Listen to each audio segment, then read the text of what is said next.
Bismillahirrahmanirrahim. Alhamdulillahilladzi Bismillahirrahmanirrahim. Alhamdulillahi wassalatu wassalamu ala rasulillahil amin wa ala sahbihi wa ala alihi wa sahbihi ajma'in. Rabbi shrah li sadri wa yassir li amri wa hlul 'uqdatan min lisani yafqahu qawli. ബഹുമാന്യനായ അധ്യക്ഷൻ ഹുസൈൻ സാഹിബ്, ഈ യോഗം ഔപചാരികമായി ഉദ്ഘാടനം ചെയ്ത അഹമ്മദ് കോയ സാഹിബ്, വേദിയിൽ സന്നിഹിതരായ റിയാദിലെ മത, സാമൂഹിക, സാംസ്കാരിക, വിദ്യാഭ്യാസ രംഗങ്ങളിലെ നേതാക്കളെ, സദസ്സിലുള്ള സഹപ്രവർത്തകരെ, സുഹൃത്തുക്കളെ, സഹോദരിമാരെ, അസ്സലാമു അലൈക്കും വറഹ്മത്തുള്ളാഹി വബറകാതുഹു.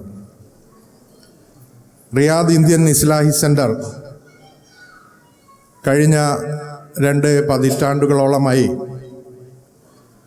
വളരെ സമഗ്രമായി, കൃത്യനിഷ്ഠമായി നടത്തി വരുന്ന ലേൺ ദ ഖുർആൻ പദ്ധതിയുടെ 17ാമത് സമാപന സംഗമത്തിലാണ് ഞാനും നിങ്ങളുമുള്ളത്. നമുക്കറിയാം, ഇന്ത്യ രാജ്യത്ത്, വിശിഷ്യ കേരള സംസ്ഥാനത്ത് ഒരു 40 വർഷം പിന്നോട്ട് പോയാൽ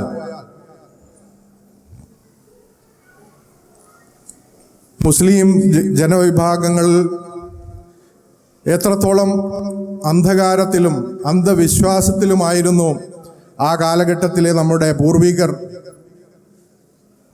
ജീവിച്ചു വളർന്നത് എന്നുള്ളത് നമുക്ക് നമ്മുടെ ചരിത്രം പരിശോധിച്ചാൽ അറിയാം. 40 വർഷങ്ങൾക്ക് മുമ്പ് ഖുർആൻ എന്താണെന്നോ അതിൻ്റെ വിവരണം എന്താണെന്നൊക്കെ അറിയണമെങ്കിൽ ആ നാട്ടിലെ, ആ മേഖലയിലെ മൊല്ലാക്കയെയും മൗലവിയെയും പുരോഹിതന്മാരെയും മാത്രം ആശ്രയിക്കുകയും അവർ നൽകുന്ന ഉപദേശ നിർദ്ദേശങ്ങൾ സ്വീകരിച്ചുകൊണ്ട് അതിൽ തന്നെ മഹാഭൂരിഭാഗം വരുന്ന പുരോഹിതന്മാരും നമ്മുടെ മൗലവിമാരും ആ കാലഘട്ടത്തിലെ പള്ളി ദർസ് നേതാക്കന്മാരും ഇമാമുമാരുമൊക്കെ ഖുർആനിൻ്റെ വിജ്ഞാനം യഥാവിധി ജനങ്ങളിലേക്ക് എത്തുന്നത് നിരുത്സാഹപ്പെടുത്തിയിരുന്നൊരു കാലഘട്ടമാണ്. നമുക്കറിയാം, ആ കാലഘട്ടത്തിൽ ഖുർആനിൻ്റെ അക്ഷരം ബ്ലാക്ക് ബോർഡിൽ എഴുതിയാൽ അതുപോലും നിഷിദ്ധമാണ്. കാരണം ആ ചോക്കപ്പൊടി താഴെ വീണാൽ അത് അശുദ്ധിയാവും, ഖുർആൻ അശുദ്ധിയാവും എന്ന് പഠിപ്പിക്കപ്പെട്ടിരുന്ന ഒരു കാലഘട്ടത്തിൽ ഇതിനെയെല്ലാം വെല്ലുവിളിച്ചുകൊണ്ട് ഖുർആൻ എന്താണെന്നും തിരുനബിയുടെ ജീവിതം എന്താണെന്നും ഓരോ മുസ്ലിമും അനുവർത്തിക്കേണ്ട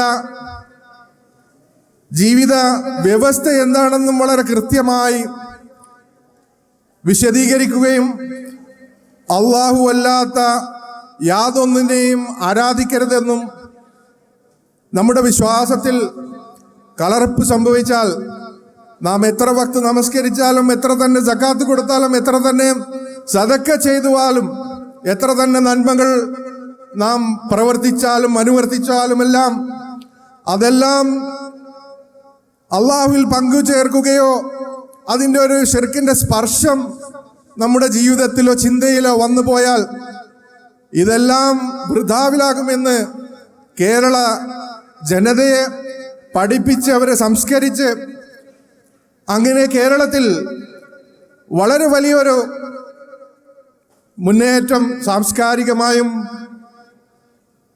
സാംസ്കാരികമായൊരു മുന്നേറ്റം നടത്തി നവോത്ഥാന പ്രസ്ഥാനമാണ് ഇസ്ലാഹി സംഘടന. അതുകൊണ്ട് തന്നെ ഇസ്ലാഹി പ്രസ്ഥാനത്തിൻ്റെ ഭാഗമായി നാം ഇന്ന് ഈ ദേശീയ സംഗമത്തിൽ പങ്കെടുക്കുമ്പോൾ നമുക്ക് തീർച്ചയായും അതിൽ അഭിമാനിക്കാം, ആനന്ദിക്കാം. എന്നാൽ സഹോദരന്മാരെ, നേരത്തെയുള്ള പ്രാസംഗികരെല്ലാം സൂചിപ്പിച്ച പോലെ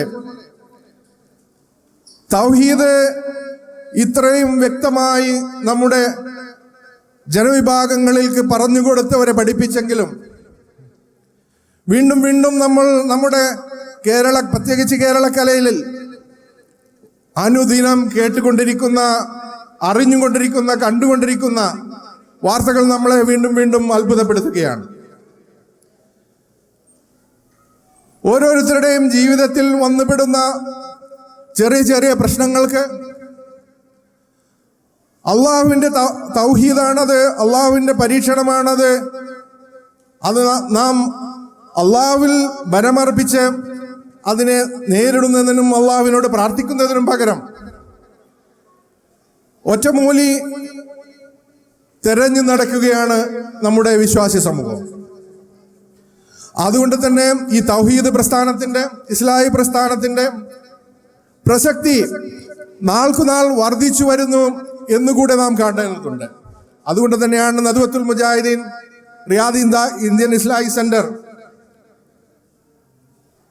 ഈ പ്രമേയവുമായി മുന്നോട്ട് വന്നിരിക്കുന്നത്. ഞാൻ എൻ്റെ വാക്കുകൾ ദീർഘിപ്പിക്കുന്നില്ല.